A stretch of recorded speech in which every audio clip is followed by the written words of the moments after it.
Ang munting ilaw na hindi sumuko. Sa isang maliit na nayon, may isang munting lampara ng pangalan ay Lumi. Hindi siya kasing laki o kasing liwanag ng ibang mga ilaw. Ang kanyang liwanag ay maliit at banayab lamang.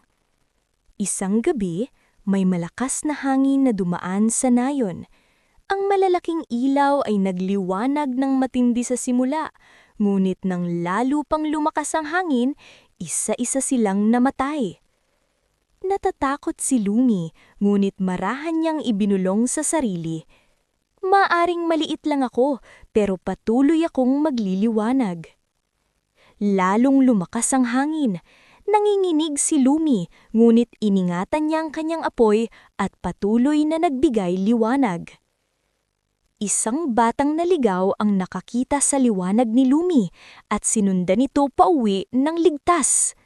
Hindi nagtagal, napansin din ng iba ang liwanag at nakaramdam sila ng pag-asa.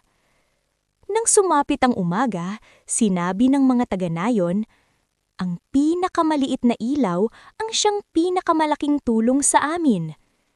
Ngumiti si Lumi at natutunan ang isang mahalagang aral. Hindi mo kinakailangang maging pinakamalaki o pinakamalakas. Kailangan mo lang ay huwag kailanman sumuko. Please support Storytime MIA Hub by clicking the subscribe button and giving it a like. Thank you.